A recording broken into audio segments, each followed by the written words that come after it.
Maintenant, vous allez entendre Sœur Gisèle Miandabou. Est-ce que je prononce comme il faut ton nom? Sœur Gisèle est une franciscaine missionnaire de Marie, de nationalité congolaise. Elle est supérieure locale des Sœurs aînées de l'infirmerie depuis 3 ans. Elle est détentrice d'une formation en soins infirmiers et gestion de structures de santé. Elle a œuvré pendant 13 ans comme administratrice et gestionnaire de structures de santé à Kisangani et Kinshasa et 2 ans comme directrice des soins. Conseillère spirituelle pour la pastorale paroissiale de jeunes adultes à Kinshasa et membre de commission Caritas de Doyenné. Sœur Gisèle est membre de l'Institut des franciscaines missionnaires de Marie depuis 30 ans. À vous, chère sœur. Merci beaucoup. Bonjour à tous. Bonjour. C'est ça. Nous sommes des franciscaines missionnaires de Marie au service de la mission dans ce monde. Qui sommes-nous? L'Institut des franciscaines missionnaires de Marie fut fondé en 1877 par Marie de la Passion, Hélène de Neuville-Chapotin, dans les grands élans du 19e siècle.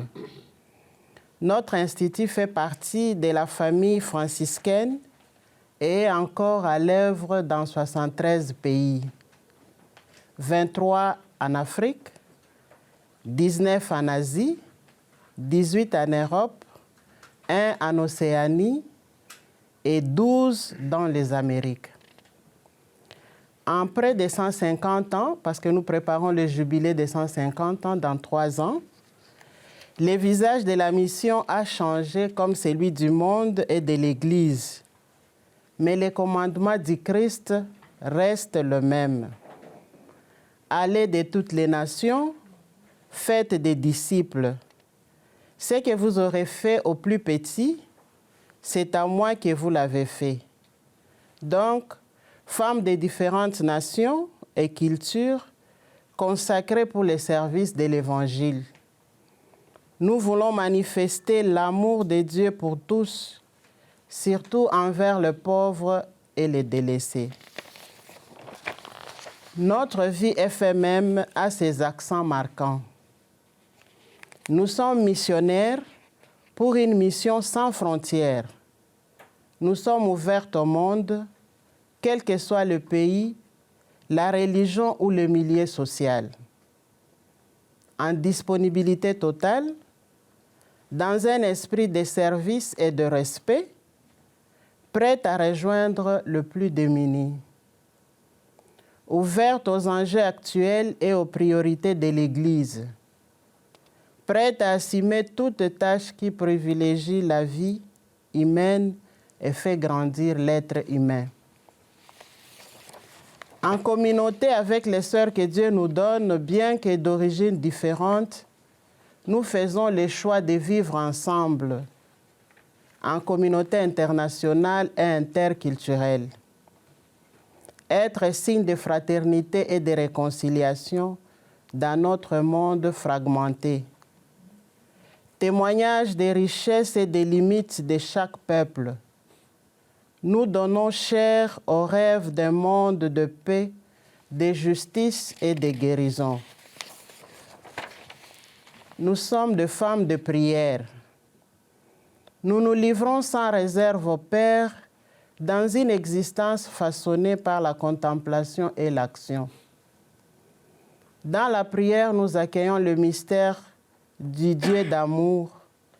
Dans l'Eucharistie célébrée et adorée, nous nous livrons avec le Christ et puisons notre force de vivre cette offrande dans le travail quel qu'il soit. Le Christ contemplé nous envoie à nos frères en qui nous découvrons sa présence cachée et nos frères nous renvoient à la contemplation. Le Christ est le centre de notre vie. Missionnaire de Marie, vivre notre charisme dans l'attitude fondamentale de l'Ecce et du Fiat de Marie. Elle s'est offerte au projet de Dieu dans un oui jamais repris. Première disciple, Mère de l'Église, Marie nous montre la route et nous accompagne à la rencontre de celles et ceux qui défendent la vie et à travers lesquels Dieu nous appelle à avancer. Nous sommes franciscaines à la suite de Saint François et de Sainte Claire. Notre mission aux couleurs franciscaines de simplicité et de paix, de louange et de joie, d'amitié avec le plus pauvre, d'amour de la vie et du soin de la création. Le franciscain missionnaire de Marie au Canada. C'était à la demande de l'abbé Ambroise Fafard, curé de l'abbé Saint-Paul. Marie de la Passion accepte d'envoyer 5 sœurs pour aider à la fondation des Petites franciscaines de Marie. Arrivée le 20 mai 1892. Cette fondation me paraît remplie d'espérance et d'avenir. Il me semble que j'aurai beaucoup de filles au Canada. Ces peuples et les franciscains missionnaires de Marie ont l'air faits pour aller ensemble, disait notre fondatrice en 1892. En 132 ans, plus de 1000 sœurs ont répondu à l'appel et ont œuvré au Canada et dans tous les continents. Nous gardons toujours une dette de reconnaissance envers les petites franciscaines de Marie, de l'abbé Saint-Paul, qui nous ont ouvert les portes du Canada. Merci. Les fondations au Canada. Les fondations s'étaient multipliées au rythme de demandes venant de divers évêques. C'est une histoire aux accents parfois héroïques où intervient la Providence. Dieu nous a accompagnés au fil des ans et il continue de guider nos pas malgré la diminution des vocations et le vieillissement de nos membres. Nos aînés s'étaient investis dans différentes missions d'accueil, d'éducation, de formation, de prière et beaucoup d'activités que nos sœurs faisaient à son temps. Présentes au Québec, au Manitoba, en Ontario, au Nouveau-Brunswick, en Colombie-Britannique, en Alberta et au Nunavut. 132 ans plus tard, jetant un regard sur son évolution, nous revivons en profondeur des événements qui sont venus au fil des âges bouleverser les structures connues pour répondre à l'appel du temps. Traversant les changements dans l'Église, dans notre monde, les transformations dans notre institut et les ventes successives de nos maisons, en commençant par le berceau de l'Institut au Canada, la Grande Allée et Sainte-Anne-de-Beaupré. Dans tous ces événements, nous avons contemplé l'esprit avec lequel nos devancières ont relevé ces défis. Elles étaient imbues de courage, de confiance en Dieu et enracinées dans l'esprit de l'Institut. Que vivons-nous aujourd'hui comme franciscaines missionnaires de Marie au Canada? Le 1er novembre 2023, l'Institut est passé de 45 provinces à 17 régions. Le Canada fait partie de la région Notre-Dame de Guadeloupe avec la Colombie, le Mexique et les États-Unis. Ces changements furent une étape importante de transformation qui nous a permis de voir les chemins parcourus, d'en remercier Dieu et d'expérimenter quelque chose de ce que nous voulons vivre. Les régions deviennent un espace pour vivre de manière plus créative, l'écoute générative, l'ouverture, l'inclusion. L'intégration des immigrants, la sauvegarde de la création et la collaboration en réseau pour plus d'efficacité. Faire du plaidoyer, la sensibilisation, l'interculturalité, soin de nos aînés, soutien de nos missions par la prière et les dons. Les chemins synodaux de l'Église confirment l'intuition de base qui a inspiré notre chemin de transformation. L'écoute dans l'esprit est générative. La communion soutenue par l'Eucharistie est le point de départ de notre réponse à la mission. Nous formons un seul corps répondant à la mission universelle à partir de la riche diversité de notre famille FMM. Ma petite expérience missionnaire.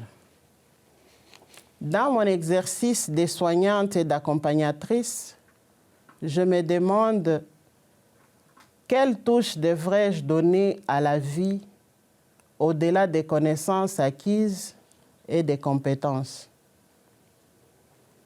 Être missionnaire pour moi est une nécessité et l'essentiel est de révéler les visages de l'amour de Dieu qui m'a appelé et envoyé à travers mes gestes, mon savoir-être et mon savoir-faire. Avec la grâce, être une présence humanisante auprès des souffrants et de toute personne qui croise mon chemin. C'est cela ma mission. Au service de mes sœurs de l'infirmerie et les semi-autonomes, nous avons déménagé au Carrefour Providence en 2021 avec 37 sœurs. Responsable de la communauté proche aidante, j'assure la coordination et l'animation de la vie communautaire, faire les liens avec l'équipe soignante dans la collaboration pour le bien-être de mes sœurs. Prendre soin de mes sœurs malades ou fatiguées, ces vaillantes missionnaires d'aujourd'hui, c'est apprendre d'elles comment mieux aimer Dieu et lui rester fidèle. Dans la situation de vulnérabilité où elles se trouvent, ma mission est de veiller sur les soins de santé, assurer la relation d'aide en étant leurs oreilles, leurs yeux, leurs pieds, faire entendre leur voix, être à l'écoute de chacune et s'assurer d'une qualité de vie et de sécurité. Cette expérience intergénérationnelle demande confiance mutuelle comme base du bonheur. Nous nous faisons confiance. C'est à partir de cette confiance que nous sommes capables d'aimer et de bâtir ensemble et devenir témoins de l'amour de Dieu et de respecter les mystères de chacune. Les projets communs donnent plus de force au témoignage. La bienveillance, la force, la tolérance, l'ouverture, la compassion et la réconciliation. La prière est au centre de tout. Ainsi, l'écart d'âge devient normal. Nous sommes toutes sœurs.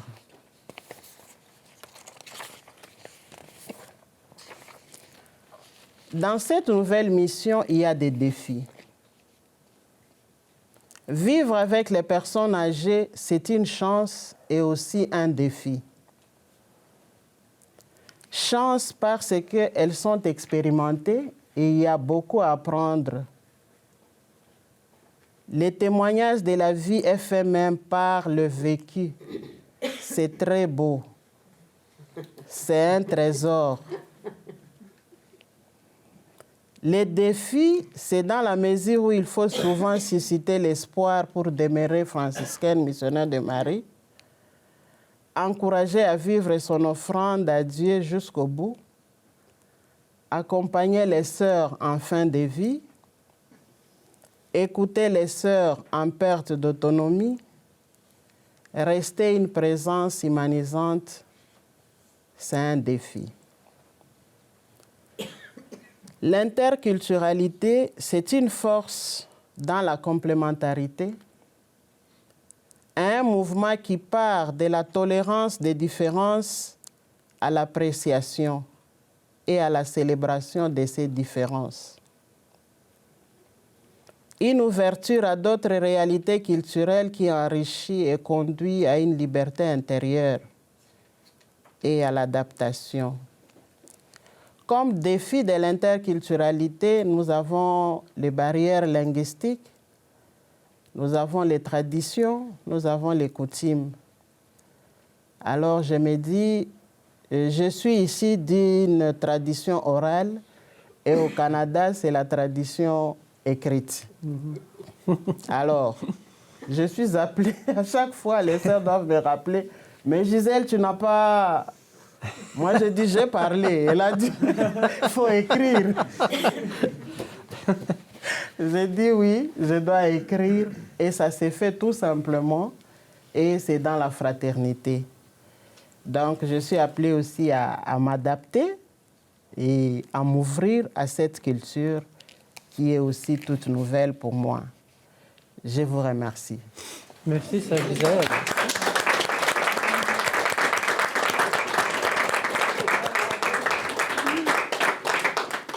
Maintenant, est-ce qu'il y en a qui ont des questions à Sœur Gisèle?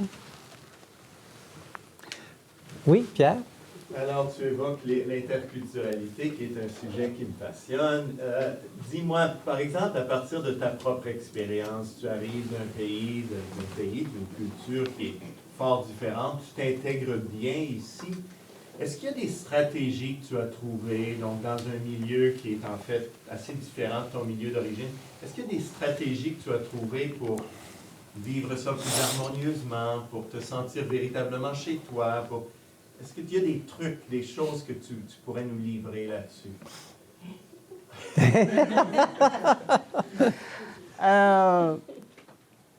Étant appelé dans une congrégation internationale et interculturelle, déjà pour ne pas dire dès la naissance, dès la formation à la vie religieuse, j'ai commencé déjà à apprendre à vivre avec d'autres cultures. Je dirais que moi, ça ne m'a pas fait un problème pour m'adapter. Parce que même au Congo, c'est interculturel. Parce que au Congo, nous avons plus de 450 ethnies. Et nous avons 26 provinces. Et chaque province a sa langue. Donc, moi, je peux dire, je ne sais pas si c'est une chance ou quoi, mais m'adapter à un milieu, ça ne m'a pas coûté tellement. J'ai trouvé ça normal. D'ailleurs, en arrivant au Canada, j'ai trouvé mes sœurs m'ont accueilli. Et je me suis tout de suite retrouvée. Ça ne m'a pas fait de problème à voir une personne d'une autre culture. Ce n'est pas vraiment ça, mon problème. Mais peut-être l'hiver, ça oui.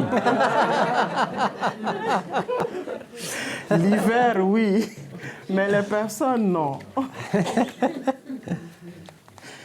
Est-ce qu'il y a d'autres questions? Moi, j'en ai une. Oui. Sœur Gisèle, tu viens du Congo. Oui. Alors, en Afrique, où sont les franciscaines missionnaires de Marie, exactement? En Afrique, nous sommes dans 23 pays. Oh, 23 pays. Oui, oui. Au Congo, maintenant que nous avons formé des régions, ce n'est plus des provinces, donc nous avons formé une région qui prend, parce que le Congo seul avait des provinces, le sud et le nord. Donc c'était Lubumbashi et Congo-Kinshasa. Et là, nous avons ajouté Congo-Brazzaville. Alors, Congo-Brazzaville avait aussi le Cameroun. Donc, nous sommes en train de... Nous avons formé une région qui prend le Cameroun, Brazzaville, Congo-Kinshasa et Congo-Lubumbashi. Là, c'est pour les Congo, mais en Afrique, on est dans 23 pays. Quelle est la collaboration entre les FMM puis les franciscains ou les capucins? En tout cas, nous avons une bonne collaboration avec le franciscain OFEM et les franciscains capucins. Parce que, par exemple, du côté de Lubumbashi, toutes les sœurs font la formation théologique au Scholastica de OFEM qui est à Kolwezi. Et à Kinshasa, on partage avec les capucins, on organise des rencontres. Avec les OFEM, on a la commission Justice et Paix et Intégrité de la Création. Donc, chaque communauté, les franciscains, nous avons les membres là. Vraiment, on est en collaboration. Avec toute la famille franciscaine aussi. Avec toute la famille franciscaine, oui. Intéressant, merci. D'autres questions? Bien, merci beaucoup, Sœur Gisèle, c'est gentil. Merci.